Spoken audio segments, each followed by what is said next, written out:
BCS প্রশ্ন ফাঁস করে কুলি থেকে কোটিপতি আবেদনী। শাস্তির দাবিতে পিএসসির সামনে চাকরি প্রার্থীদের বিক্ষোভ। 3 ঊর্ধ্বতন কর্মকর্তা সহ 17 জন গ্রেফতার। আমরা পরীক্ষা দিতে আসি, তার আগে দেখি আমাদের প্রশ্নপত্র ফাঁস হয়ে গেছে। ঠিক আছে, আমরা দাবি করব অবশ্যই সেই দুর্নীতিগ্রস্ত পরীক্ষা বাতিল হোক। 15 দিন পর্যন্ত অপেক্ষা করব। আমরা সবাই মিলে সিদ্ধান্ত গ্রহণ করে এর বিরুদ্ধে একটা আমরা আন্দোলনের কর্মসূচি বা যে কোনো কর্মসূচি গ্রহণ করবো আর কি। কোনো অপরাধ যদি প্রমাণ হয় তাহলে আইনে যা ব্যবস্থা নেওয়ার বিধান রয়েছে তার সর্বোচ্চ ব্যবস্থা পিএসসি নিতে পারে। যারা অভিযুক্ত তাদের উপরের মদতদাতা, তাদের বিরুদ্ধে আসলে জোরালো ব্যবস্থা গ্রহণ করা দরকার। চেয়ারম্যানের গাড়ি চালক হয়ে গ্রামের বাড়িতে গড়ে তোলেন কয়েক কোটি টাকার ডুপ্লেক্স ভবন, মালিক কয়েকশো একর জমির। সুজিওয়ালা চাকরি করে তো সরকারি চাকরি করে ওরা তো টাকা কামাইতেই পারে। সাইনবোর্ড দেন আবেদ আলী, বাড়িও আবেদ আলী, বাড়ি গাড়ি টাকা প্রায় শত শত কোটি টাকার সম্পদ তো রাখছে। দেখছিলেন প্রধান শিরোনাম, দুপুরের সময় সঙ্গে আছে আমি ইমদাদুল হক। এবার অন্যান্য শীর্ষ সংবাদ। চীনের সঙ্গে রফতানি বাণিজ্য আরও বাড়াতে চায় বাংলাদেশ। বেইজিংয়ে ব্যবসায়িক সম্মেলনে প্রধানমন্ত্রী। বাংলাদেশিদের চীনা অংশীদার খুঁজে নেয়ার আহ্বান। কোটা সংস্কারের দাবিতে ক্যাম্পাসে বিক্ষোভ। আদালতের সিদ্ধান্ত কাল। আন্দোলনে ছাত্রলীগ বা আইন শৃঙ্খলা বাহিনী যেন উস্কানি না দেয়, নির্দেশ প্রধানমন্ত্রীর। বন্যা সঙ্গী করেই সিলেটে শুরু হলো এইচএসসি পরীক্ষা। পানি মারিয়ে কেন্দ্রে পরীক্ষার্থীরা। উত্তরে বহু বন্ধ শিক্ষা প্রতিষ্ঠান। খাবার সংকটে পানিবন্দী লাখ লাখ মানুষ। আইনকে বৃদ্ধাঙ্গুলি দেখিয়ে বনানীতে হোটেল শেরাটনের 28 তলা ভবন 600 ফিট উচ্চতার হয় ঝুঁকিতে বিমানের অবতরণ ও উড্ডয়ন। অভিযোগ মানতে নারাজ কর্তৃপক্ষ। এবং বন্দরে পড়ে থাকা 10 কোটি টাকার আপেল, কমলা সহ বিভিন্ন ফল নিলামে তুলছে চট্টগ্রাম কাস্টমস। বিক্রি হচ্ছে 500 মেট্রিক টন। আমদানি করেও সরবরাহ নেননি ব্যবসায়ীরা।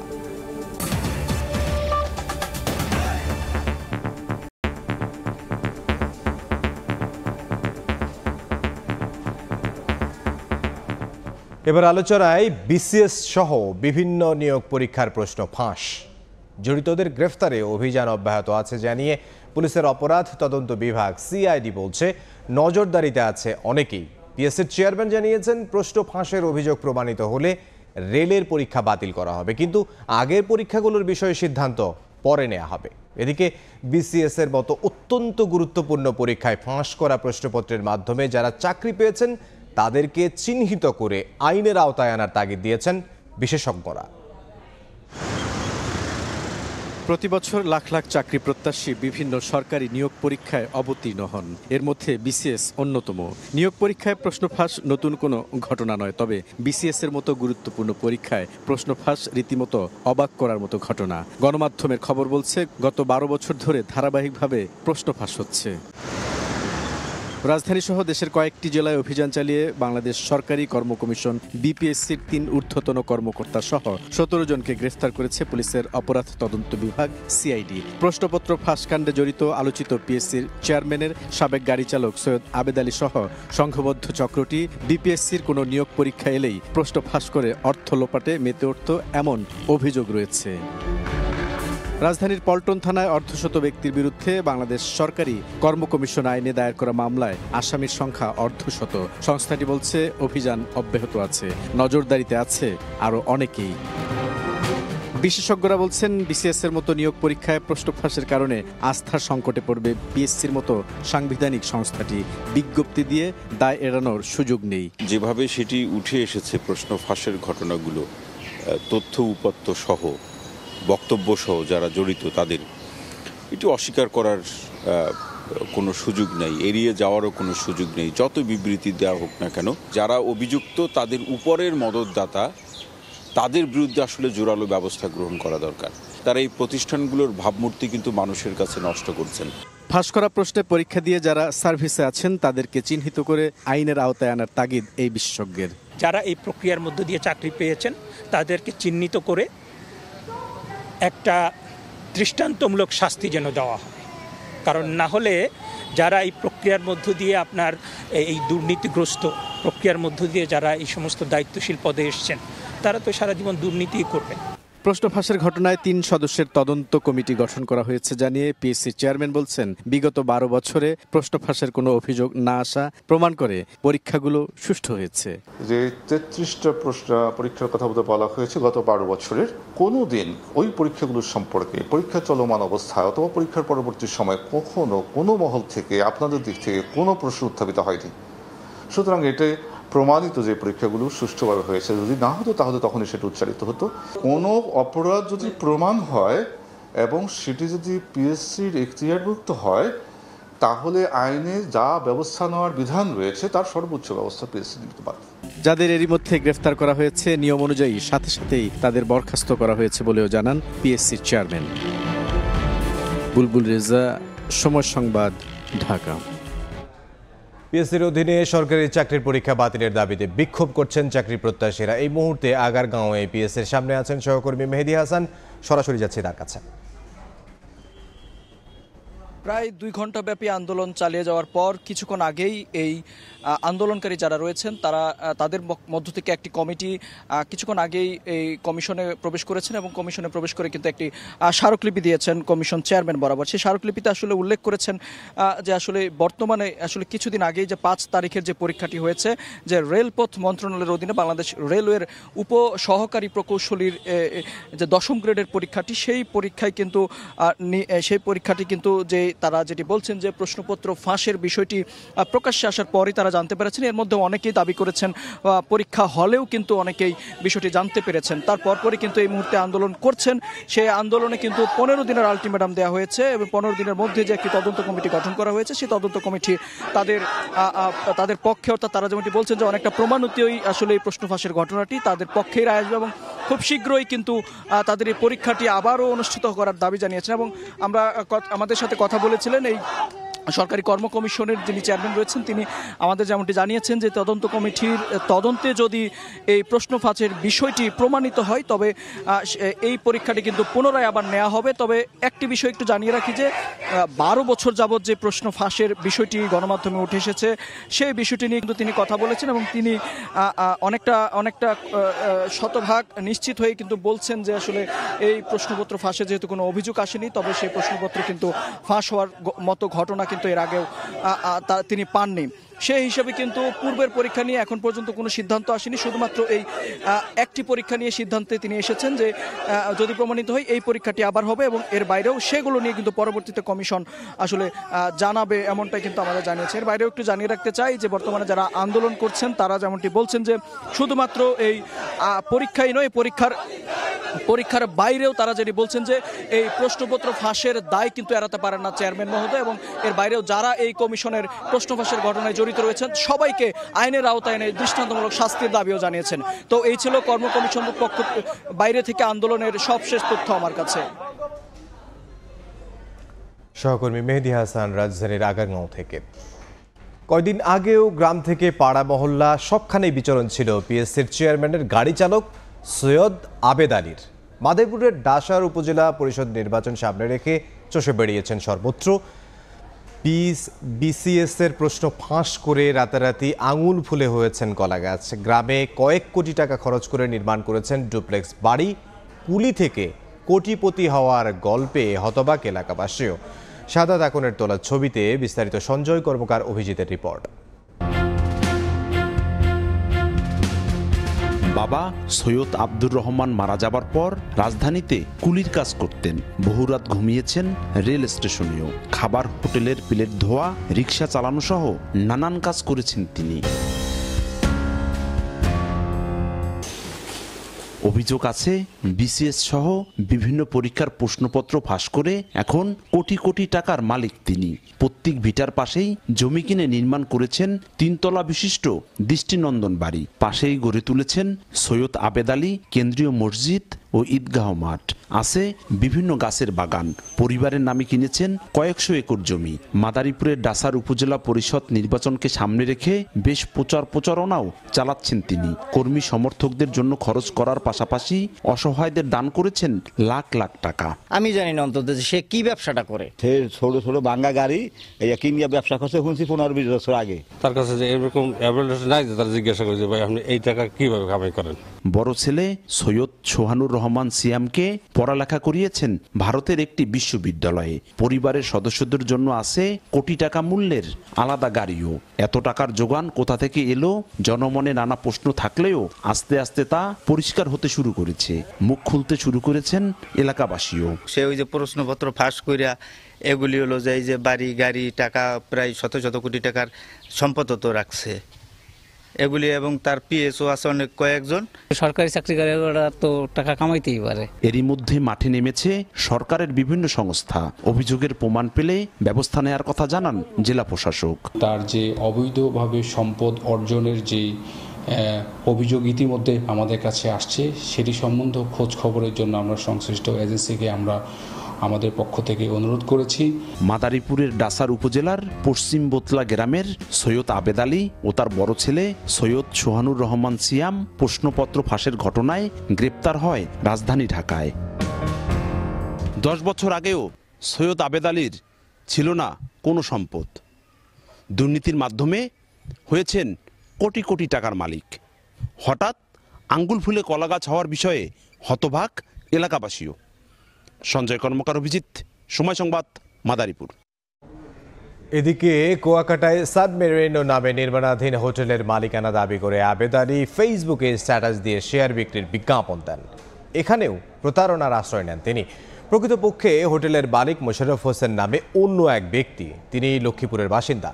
তথ্যটি নিশ্চিত করেছে হোটেল কর্তৃপক্ষ। পটুয়াখালীর কুয়াকাটায় নির্মাণাধীন হোটেল সানমেরিনার অংশীদার হিসেবে পরিচয় দিয়ে সামাজিক যোগাযোগ মাধ্যম ফেসবুকে পোস্ট দিয়েছিলেন সরকারি কর্ম কমিশন পিএসসির চেয়ারম্যানের সাবেক গাড়ি চালক ও প্রশ্নপত্র ফাঁসের সঙ্গে জড়িত সৈয়দ আবেদ আলী। এখানেও তিনি প্রতারণার আশ্রয় নিয়েছেন।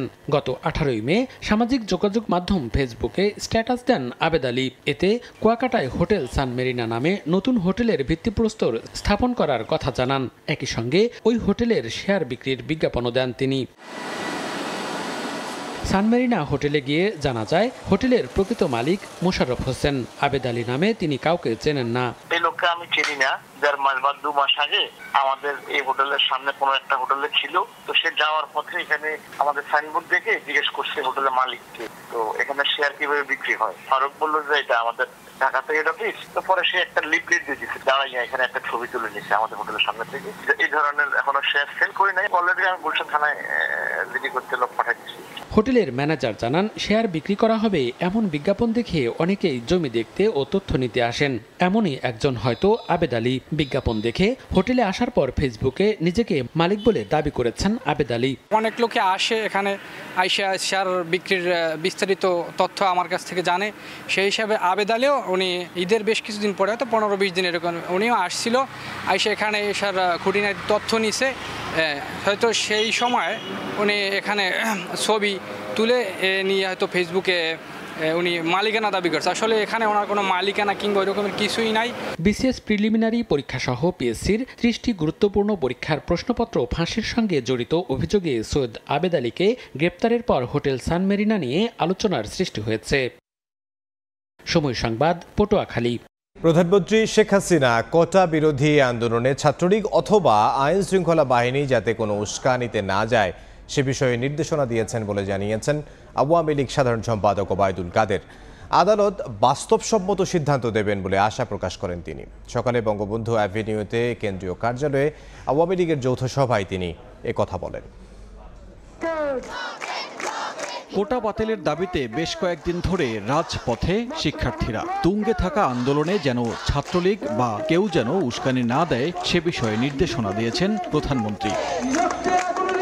মঙ্গলবার মহানগর উত্তর ও দক্ষিণের যৌথ সভায় ওবায়দুল কাদের সবাইকে আদালতের রায়ের জন্য অপেক্ষা করতে বলেন। আদালত বাস্তবসম্মত রায় দেবে বলে আশা প্রকাশ করেন তিনি।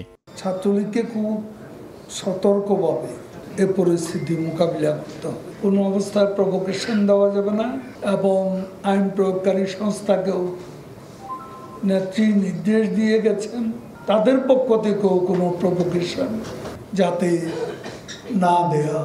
শিক্ষকদের পেনশন আন্দোলন ও কোটা আন্দোলনের গতিবিধি সতর্কভাবে পর্যবেক্ষণ করছে সরকার। অরাজনৈতিক দুইটি আন্দোলনে রাজনৈতিক দল বিএনপি ও সমমনাদের সমর্থনের বিষয়ে আওয়ামী লীগের ভাবতে হবে বলে জানান ওবায়দুল কাদের।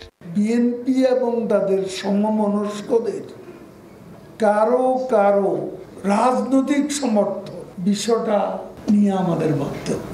হেরে যাওয়ার ভয়ে নির্বাচনে যায়নি। এখন যদি কোটা সংস্কারের আন্দোলনের উপর ভর করে সরকার হটানোর দুরভিসন্ধি বাস্তবায়ন করা যায়, সেটা হলো তাদের লক্ষ্য। কাজেই অশুভ তৎপরতা সম্পর্কে আমাদেরকে সতর্ক পাহারা রাখতে।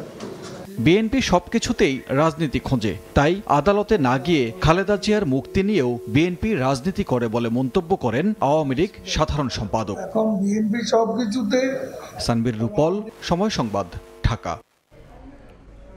চীনা ব্যবসায়ীদের বাংলাদেশে বিনিয়োগের পাশাপাশি যৌথ ব্যবসার উদ্যোগ নেয়ার আহ্বান জানালেন প্রধানমন্ত্রী শেখ হাসিনা। তিনি বলেছেন, এমন উদ্যোগে উপকৃত হবে দুদেশই।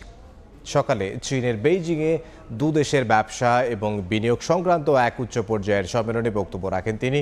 এ সময় বাংলাদেশি ব্যবসায়ীদের চীনা অংশীদার খুঁজে নিতে আহ্বানও জানান সরকার প্রধান। বেইজিং থেকে বিস্তারিত জানাচ্ছেন Faruk Bhuiyan Robin.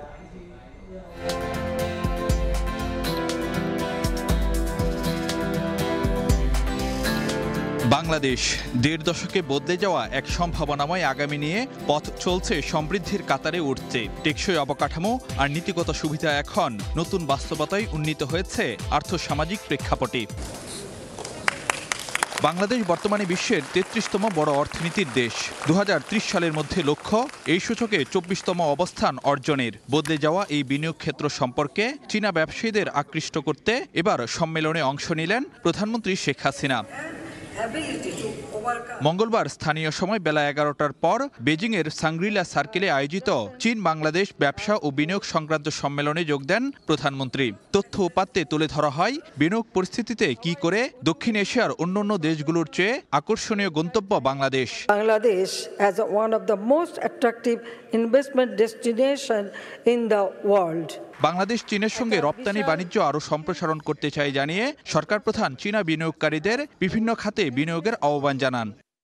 Bangladesh is keen to export more products to China. It is time to invest in Bangladesh, and I am confident that with our hands joined together we can achieve great things. প্রধানমন্ত্রীর সাফ বার্তা, যৌথ উদ্যোগে বাংলাদেশে বিনিয়োগ করলে সম্ভাবনাময় বাজারের সুযোগ খুলবে দুই দেশের তরফেই। To enhance business cooperation, we encourage the Chinese companies to form joint venture with Bangladeshi firms.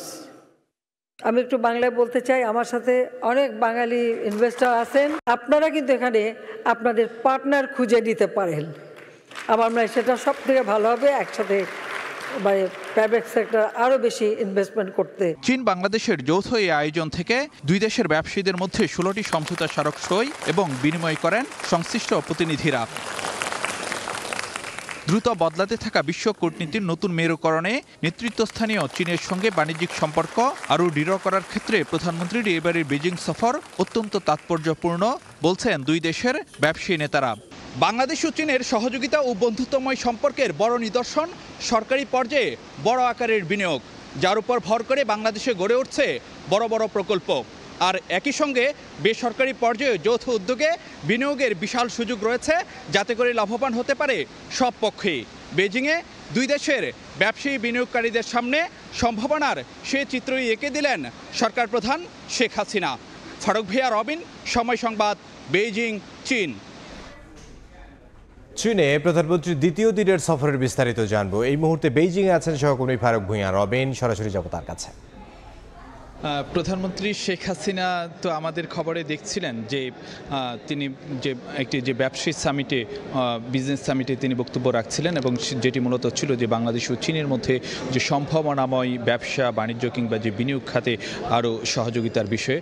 তো এর বাইরেও কিন্তু আজকে প্রধানমন্ত্রী শেখ হাসিনা নানা ধরনের যেই মানে কর্মসূচিগুলো রয়েছে সেইগুলোতে কিন্তু যে তিনি ব্যস্ত সময় পার করছেন। বিশেষ করে কিছুক্ষণ আগে প্রধানমন্ত্রী শেখ হাসিনার সঙ্গে চীনের মানে পিপলস কনসালটেটিভ বা সিপিপিসিপিসি 14তম জাতীয় কমিটির যে চেয়ারম্যান তিনি সাক্ষাৎ করেছেন।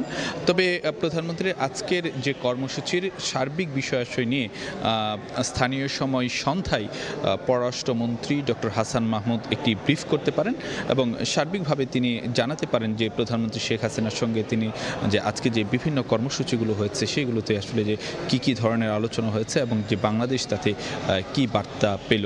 আরেকটি বিষয় যদি আপনাদেরকে জানাতে চাই, আজকে কিন্তু যে প্রধানমন্ত্রী শেখ হাসিনা যে ঐতিহাসিক তিনআমিন স্কোয়ারেও তার শ্রদ্ধা নিবেদনের কথা রয়েছে। তারপরে বিকেলে কিন্তু আজকে যাবতীয় কর্মসূচি তার শেষ করে তিনি আবার হোটেলে ফিরে আসবেন এবং তারপরে রাতে বাংলাদেশ দূতাবাসে অর্থাৎ বেজিংয়ের বাংলাদেশ দূতাবাসে প্রধানমন্ত্রী শেখ হাসিনার আয়োজনে যে নৈশভোজের আয়োজন করা হয়েছে সেখানে তিনি অংশ নেবেন।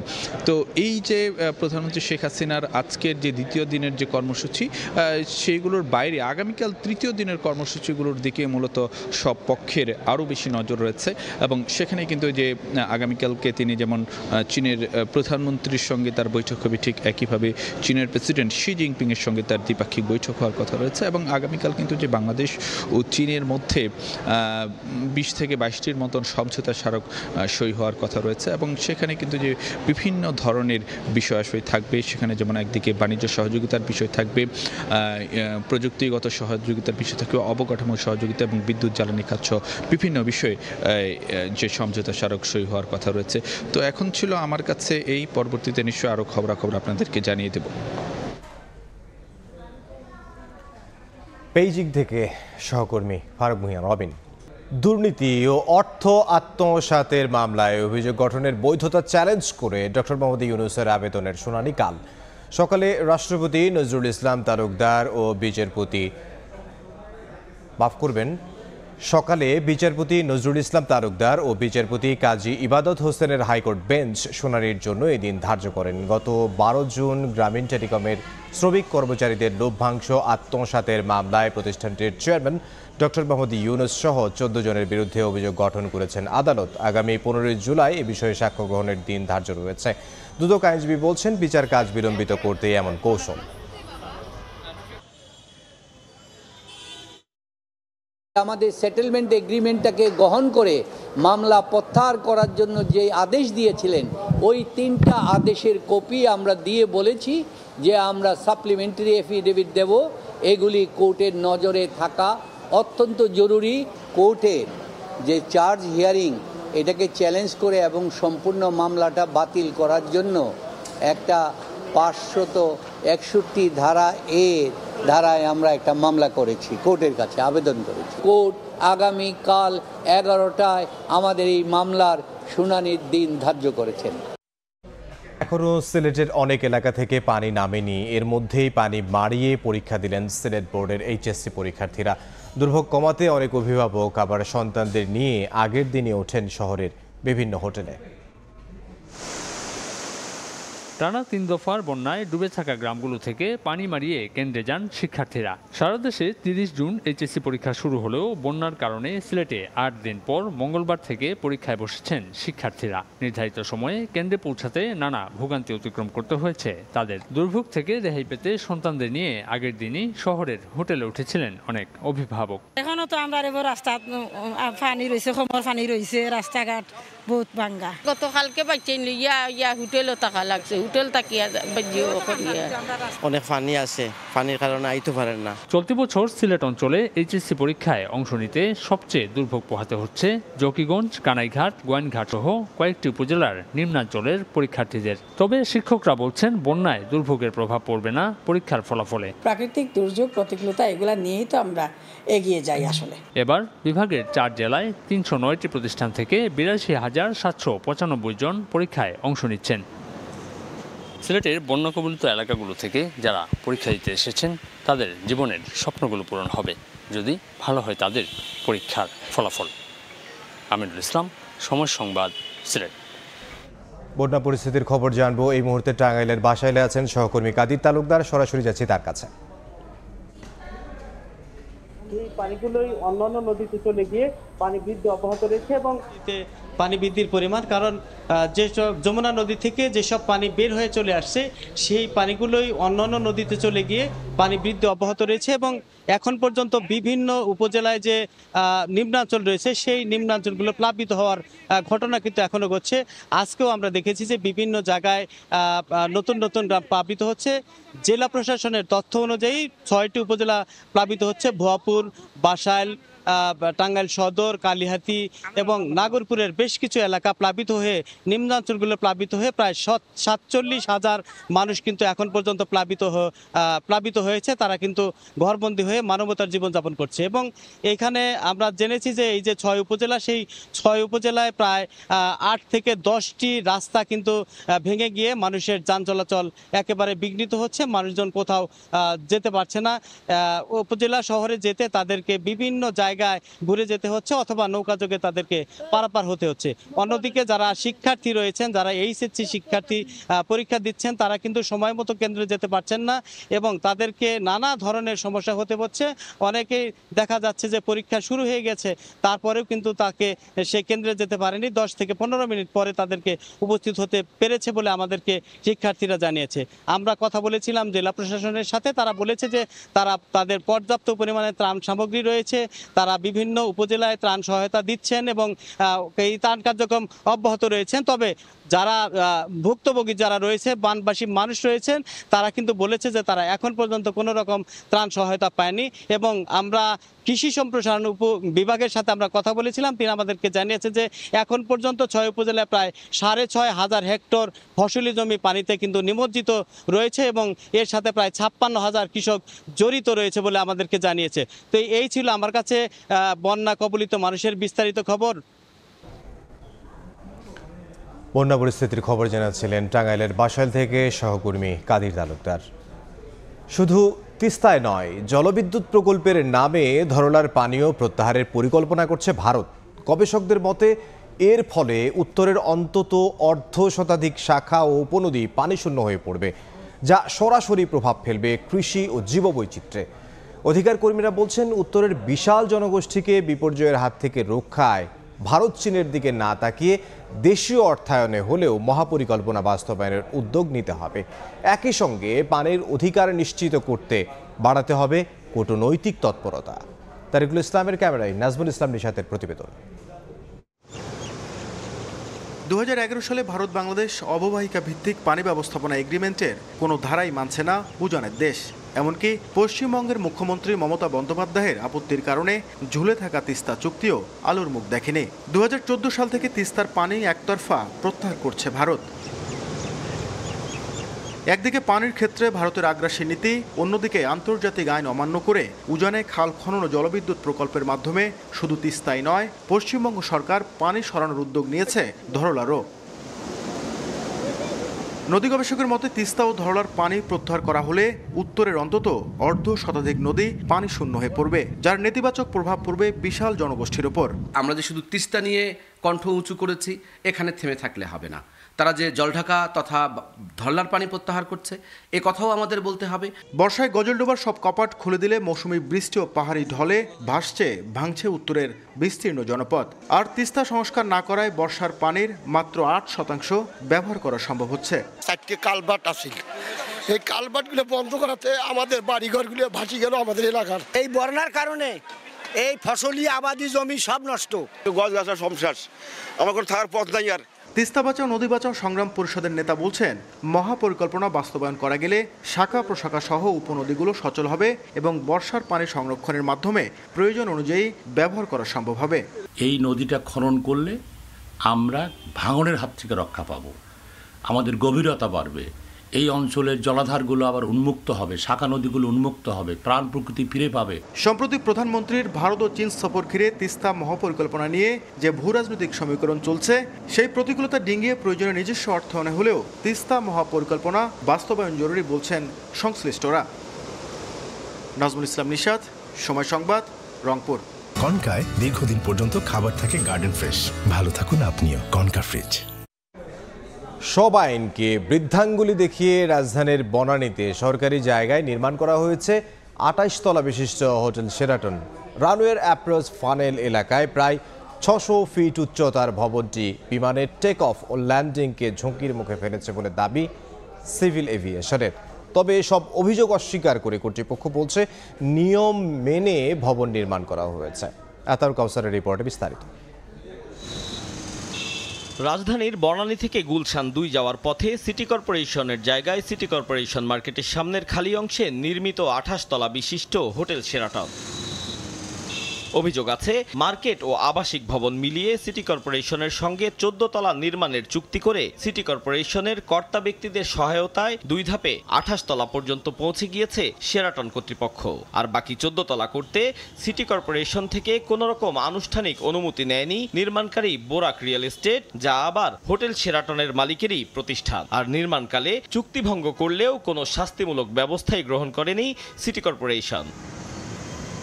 শুধু এ বিষয়েই নয়, গেল এক দশকে চুক্তি অনুযায়ী ১৪ তলা অংশে নিজেদের অংশের ৩০% মালিকানার ৫৫০ কোটি টাকার সম্পদ পর্যন্ত বুঝে পায়নি সিটি কর্পোরেশন। চুক্তি ভেঙে করা বাকি ১৪ তলাও একাই ভোগ করছে হোটেল শেরাটন। অথচ এগুলো নিয়ে কোনো মাথা ব্যথাই নেই সিটি কর্পোরেশনের, নেই কোনো অভিযোগ, নেই কোনো বক্তব্য।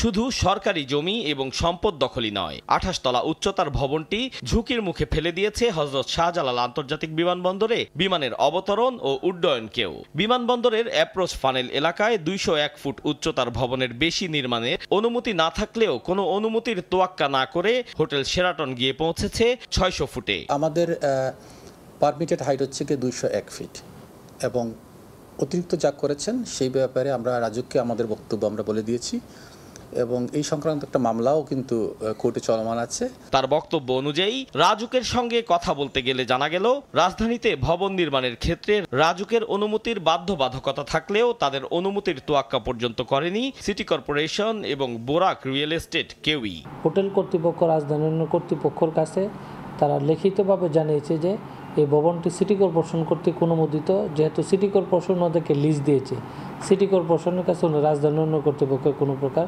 অনুমোদন সেখানে গ্রহণ করা হয়। তবে এসব অভিযোগই অস্বীকার করেছে হোটেল শেরাটন কর্তৃপক্ষ।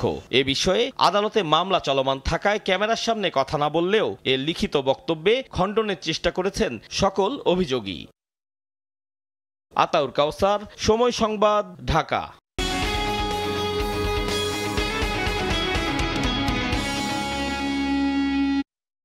আমদানিকারক সরবরাহ না নেয়ায় বন্দরে পড়ে থাকা প্রায় ১০ কোটি টাকার আপেল, কমলা সহ বিভিন্ন ফল নিলামে তুলেছে চট্টগ্রাম কাস্টমস হাউস। ৩ দিনব্যাপী এ নিলামে তোলা হবে ৫০০ মেট্রিক টন ফল। চট্টগ্রাম বন্দরে পড়ে আছে আমদানি করা শত শত বিশেষায়িত কন্টেনার রিফার। দিনের পর দিন আমদানিকারকরা পচনশীল এসব পণ্য ছাড় না করায় কন্টেনারের ভেতরে সেগুলো পচে নষ্ট হওয়ার ঝুঁকি থাকে। পাশাপাশি ভর্তি থাকায় এসব রিফার কন্টেনারগুলো আমদানির কাজেও যুক্ত করা যায় না। রেফ্রিজারেটরের মতো কাজ করা এসব কন্টেনারগুলোতে সার্বক্ষণিকভাবে বিদ্যুৎ সংযোগ রাখতে হওয়ায় বিদ্যুৎ বিলও ব্যয় হয় বিপুল অর্থ। তাই এসব কন্টেনার খালি করার উদ্যোগ নিতে হয় চট্টগ্রাম কাস্টমসকে। সোমবার থেকে ৩ দিনব্যাপী এমনই পচনশীল প্রায় ১০ কোটি টাকা মূল্যের আপেল, কমলা সহ বিভিন্ন ফলের প্রকাশ্য নিলামে তুলে চট্টগ্রাম কাস্টমস হাউস। এতে প্রথম দিনে ১৪১ মেট্রিক টন নিলাম করা হয়। নিলামের আগে নগরীর ফলমন্ডি সহ আশপাশের ২ কিলোমিটার এলাকায় মাইকিং করে চট্টগ্রাম কাস্টমস কর্তৃপক্ষ। আমদানিকারকরা নোটিফাই করে যে আপনার এই পণ্যটা আমরা নিলামে নিয়ে গেছি, যদি আমদানিকারক পণ্য নিতে আগ্রহী হয়, আমদানিকারক যদি পণ্য নিতে আগ্রহী হয় তো নিল, না নিলে আমরা সেটা নিলামের মধ্যে নিয়ে আসি। তবে নিলাম হওয়া পণ্যের মান নিয়ে অসন্তুষ্টের পাশাপাশি পণ্য সরবরাহের দীর্ঘসূত্রিতা নিয়েও অভিযোগ অংশগ্রহণকারী ব্যবসায়ীদের। 30% উপরে আপনার মাল নষ্ট আছে। নিলাম খুব স্লো, আর ইনভেন্টরি একটা মালের ইনভেন্টরি 3-4 হয়েছে। নিলামে ওঠা দরের 20% জমা দিয়ে পণ্য সরবরাহের প্রক্রিয়া শুরু করতে হয় সর্বোচ্চ দর হাঁকানো বিডারকে। ফেরদৌস লিপি, সময় সংবাদ, চট্টগ্রাম। দেশের বাইরের খবর। মার্কিন প্রেসিডেন্ট জো বাইডেনের শারীরিক এবং মানসিক সুস্থতা নিয়ে ওঠা প্রশ্নের জেরে বিপাকে ডেমোক্র্যাট শিবির। তাঁর প্রার্থিতা প্রত্যাহার নিয়েও দাবি উঠেছে নানা মহলে। এই অবস্থায় প্রেসিডেন্টের পক্ষে সাফাই গায়াল হোয়াইট হাউস। এদিকে সাবেক প্রেসিডেন্ট ডোনাল্ড ট্রাম্পও মনে করেন প্রার্থিতা থেকে সরে দাঁড়াবেন না বাইডেন। দায়িত্ব গ্রহণের পর থেকেই বাইডেন নানা সময়ে এলোমেলো কথা, ঝিমিয়ে পড়া, সিঁড়িতে হোঁচট খাওয়া সহ বিভিন্ন অসংলগ্ন কাজের মধ্য দিয়ে আলোচনার জন্ম দিয়ে চলেছেন। তবে গত 27 জুন যুক্তরাষ্ট্রের নির্বাচনী বিতর্কে ট্রাম্পের বিপক্ষে বাইডেনের ভরাডুবির পর তার বয়স এবং তিনি যুক্তরাষ্ট্রের নির্বাচনে প্রেসিডেন্ট প্রার্থী হিসেবে কতটুকু সমর্থ তা নিয়ে শুরু হয় আলোচনা। এমনকি বাইডেনের নিজের দল ডেমোক্রেটিক পার্টির সদস্যদের অনেকেই তার সক্ষমতা নিয়ে সংশয় প্রকাশ করেন। এ অবস্থায় বাইডেন সরে দাঁড়াবেন কিনা এমন প্রশ্ন ওঠে, যদিও মার্কিন প্রেসিডেন্ট বারবার বলছেন তিনি সরে দাঁড়াবেন না। বাইডেনের সুস্থতা নিয়ে সংশয় আরও বাড়িয়ে দিয়েছে নিউ ইয়র্ক টাইমসের একটি প্রতিবেদন। এতে বলা হয়েছে, পার্কিনসন রোগের এক চিকিৎসককে গত বছর থেকে এ পর্যন্ত 8 বার হোয়াইট হাউসে ঢুকতে দেখা গেছে। এতে করে সবার মনে তার মানসিক সুস্থতা নিয়ে সন্দেহ আরও বেড়ে গেছে। তবে সোমবার বাইডেনের পক্ষে সাফাই গাইল হোয়াইট হাউস।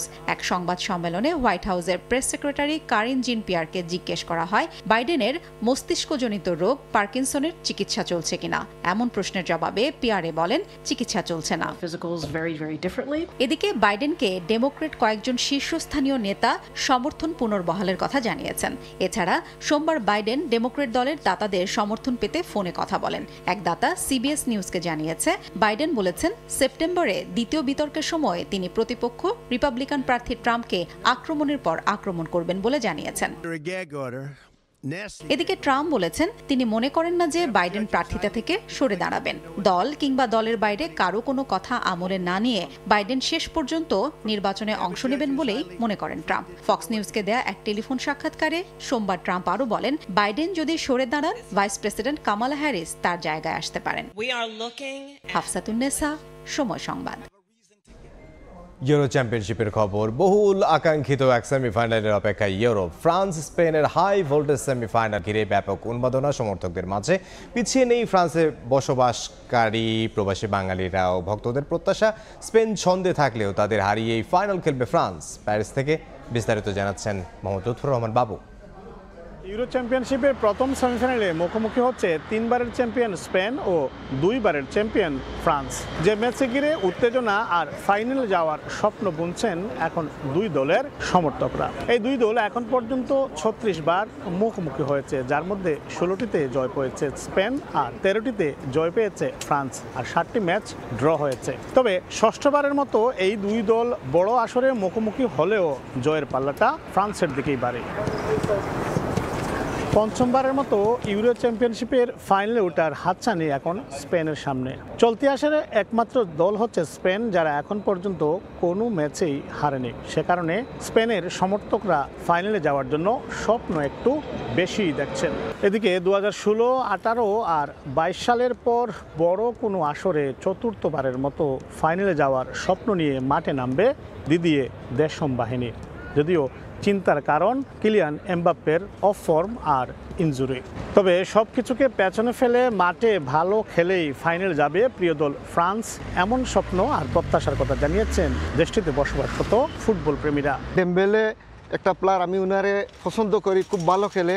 বাট স্পেনও ভালো টিম, স্পেনের 2টা স্ট্রাইকার আছে, এরাও খুব ভালো খেলে। তবে বাট আমার প্রত্যাশা যে ফ্রান্স জিতবে, আমরা উল্লাস করব, ঐশই করব। আমরা আশাবাদী যে ফ্রান্স জিতবে এবং কিলিয়ান এমবাপ্পে এতদিন ইউরো কাপের মধ্যে ফর্মে নেই, আর ফ্রান্সের হয়ে অবশ্যই ফর্মে ফিরবে। আমরা আশা করছি ফ্রান্স জিতবে। গ্রিজম্যান, এমবাপ্পেরা যদি তাদের সেরাটা দিতে পারে, তবে ফ্রান্স ফাইনালে যাওয়ার যে স্বপ্ন দেখছেন ফুটবল সমর্থকরা, সেটি হয়তো বা বাস্তবায়িত হবে। টেলিভিশন পর্দার সামনে আর মাঠে সেই স্বপ্ন নিয়ে অপেক্ষায় থাকবেন ফ্রান্সের ফুটবল প্রেমী সমর্থকরা।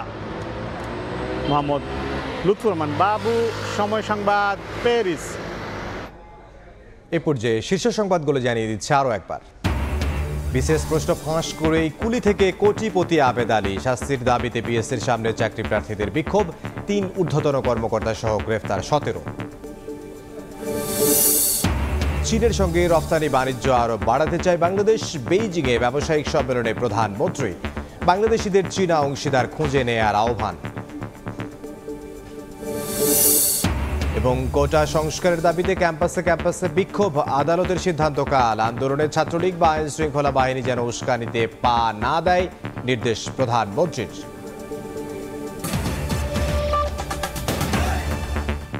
এই ছিল দুপুরের সময়ে। এরপর বিভাগীয় সময়ের সঙ্গে থাকবেন সহকর্মী মার্জিয়া শ্রেয়া। ধন্যবাদ ইমদাদ। বিভাগীয় সময়ের নানা খবর নিয়ে ফিরছি কিছুক্ষণ পর, সঙ্গেই থাকুন সময়ের।